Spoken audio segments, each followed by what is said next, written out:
안녕하세요. 네, 30대 공무원 산이 20대 공무원 송입니다. 반갑습니다. 네, 오늘은 특급 게스트 민주노총 양경수 위원장님을 어렵게 모셨습니다. 네, 그래서 평소 조합원들이 궁금해하던 모든 것들을 한번 같이 이야기를 해볼 건데요. 특급 게스트 모시겠습니다. 간단히 인사 한 말씀 부탁드립니다. 네, 반갑습니다. 40대 민주노총 위원장 양경수입니다. 지난달에 총파업이 있었잖아요. 구체적으로 좀 어떤 성과가 있었나요? 민주노총 총파업의 가장 중요한 의제였던 윤석열 정권의 폭주를 막아내자, 이런 정치적 목적을 달성하는 데는 많은 의미가 있었다고 생각을 하고요. 사실 민주노총이 2주간의 총파업을 진행했던 경험이 별로 없습니다. 거의 1년에 하루 정도 날짜 잡아서 파업을 하는 정도였었는데요. 2주 동안에 집회에 참여했던 사람이 약 16만 명 정도로 확인을 하고 있습니다. 특히나 우리 공무원 노동자들도 2만 명이 뜨거운 여름날 함께 투쟁해 주셔서 잘 성공적으로 만들어졌던 것 같습니다. 너무 왜 더워가지고 이렇게 뜨거울 때 하는지 모르겠어, 총파업을. 공무원 노조가 한 날은 좀 더웠는데요. 그날을 제외하면 다 폭우가 쏟아져가지고 아, 그래요? 제가 총파업 기간에 비를 몰고 다니는 위원장으로 낙인이 찍혔습니다. 본격적인 토크를 시작하기 전에 위원장님께 민주노총으로 사행시 부탁드리겠습니다. 민주노총에 대해서 말씀드리겠습니다. 주, 주로 노동 문제에 대해서 노력하고 투쟁하는 조직입니다. 노, 노동자들 120만 명이 모여있는 조직입니다. 총.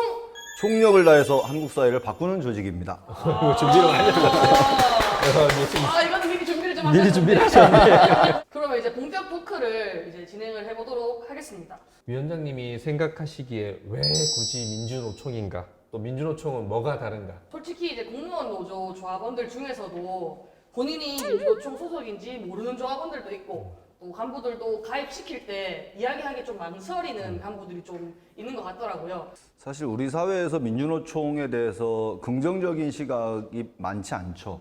예. 근데 저는 이번 총파업 기간에 새롭게 느꼈던 것이 작년 10월 달에 여론조사를 했을 때 노동조합 활동에 대해서 긍정적인 국민들 여론이 13% 정도밖에 안 됐었어요.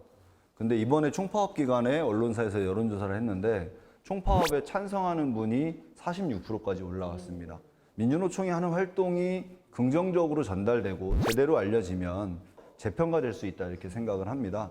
그런데 사실 현재는 그렇지는 않죠. 저는 공무원 노조 가입했지 민주노총 가입 안 했는데요. 이렇게 이야기하시는 분들도 많이 있습니다. 그런데 한번 되짚어 보면 그러면 공무원 노조만 하면 됐지 왜 민주노총을 만들었을까요?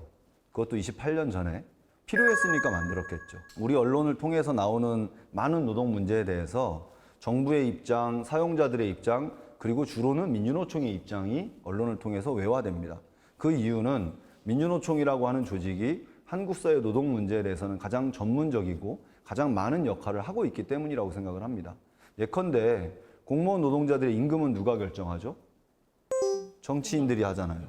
소득세를 몇 퍼센트 띨지 누가 결정하죠? 정치인들이 하잖아요.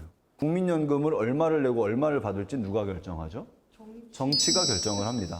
그러면 공무원 노조만 잘하면 그런 정치의 개입력이 있을 수 있을까요? 요구하고 그것을 관철시키기 위해서 민주노총이라고 하는 조직이 필요하다고 생각합니다. 길어서 다 외우진 못하겠는데. 제가 요약 네, 정리해드리겠습니다. 여러분 나중에 좀 부탁드리고요. 네. 다음은 민주노총에 대해서 다양한 질문들을 좀 키워드로 이제 알아보겠는데요. 네. 네. 첫 번째 키워드는 집회. 예, 집회입니다. 네, 왜 민주노총은 집회나 정치 투쟁에만 몰두하냐? 사실은 집회는 민주노총 주최하는 집회는 1년에 20번도 안 됩니다. 현장에서 소소한 문제들을 해결하고 임금 교섭을 하고 단체 협상을 하고 이런 내용들은 사실 언론을 통해서 알려지지 않기 때문에 그런 부분들은 없는 것처럼 치부되고 집회나 투쟁하는 모습만 도드라지기 때문에 민주노총은 맨날 집회하는 곳 이렇게 이야기하죠. 맞아요. 또 한편으로는 맨날 파업하는 곳 이렇게 맞아요, 이야기합니다. 맞아요. 놀라운 사실은 민주노총 조합원들 중에 단 한 번도 파업을 안 해본 조합원이 절반 가까이 됩니다. 사실 이렇게 덥고 비 많이 오고 이러면 저희도 집회하기 싫잖아요. 맞아요. 나오기 싫고 굳이 이렇게까지 해야 되나 그런 얘기 많이 현장에서도 하시고 저희도 그런 고민 많이 합니다. 그래서 어떤 분은 그런 제안을 해주시더라고요. 집회하면 돈도 많이 들고 그런데 그 돈으로 TV 광고하는 게 훨씬 효과적이지 않습니까? 이런 얘기를 하더라고요. TV 광고를 안 받아줍니다. 일단 민주노총이라고 하면 안 받아주니까 거리로 자꾸 나오는 거네. 위원장님 그러면은 민주노총 집회와 투쟁으로 좀 이것이 바뀌었다, 이것이 좋아졌다 이런 구체적으로 있을까요? 굉장히 많이 있죠. 병원에 가면 암이 의료보험 혜택을 받죠. 이것도 민주노총이 요구해서 된 겁니다. 건강보험의 보장성 확대를 끊임없이 요구해왔기 때문에 이런 것들이 적용될 수 있었던 거고요. 지금은 주 5일 근무, 토요일, 일요일 쉬는 게 당연시되고 있잖아요. 근데 불과 10여 년 전만 해도 그렇지 않았습니다. 민주노총이 주 5일제를 요구하면서 파업도 하고 집회도 하고 해서 주 5일제가 법제화되고 안착되게 되었죠. 최저임금도 끊임없이 민주노총이 요구하고 해서 부족하나마 계속 인상이 되고 있고요. 노동시간의 문제, 임금 체계의 문제, 노동자들과 관련한 법과 제도의 문제를 사실은 정치권이나 사용자들이 알아서 해주면 정말 좋겠지만 그렇지 않은 게 현실이고, 그러다 보니까 지금 우리가 누리고 있는 것들은 그 대부분이 민주노총의 노력과 투쟁을 통해서 만들어진 것이라고 보아도 저는 과하지 않다고 생각합니다.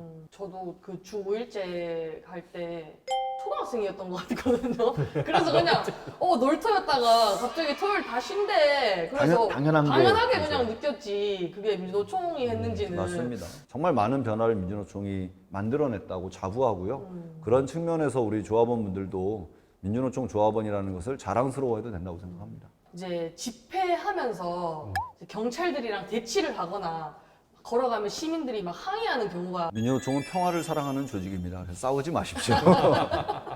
다만 경찰이 부당하게 노동자들의 집회 시위의 권리를 침해했을 경우에는 단호하게 대응하는 것도 필요하다고 생각하고, 그것은 조직적 지침에 의해서 또 판단과 결정에 의해서 함께 대응하는 것이지 개별의 개인의 감정으로 대응하는 것은 적절치 않을 것 같고요. 많은 분들이 곱지 않은 시선으로 볼 수는 있습니다만 이것 또한 시민들이 통행의 권리, 조용하게 살 권리가 있는 것처럼 집회 시위의 자유도 국민들의 기본권으로 보장되어 있는 것이기 때문에 내 권리다라는 생각을 가지고 대응하면 될 것 같습니다. 알겠습니다. 그런 마음으로 집회 열심히 참석하도록 하겠습니다.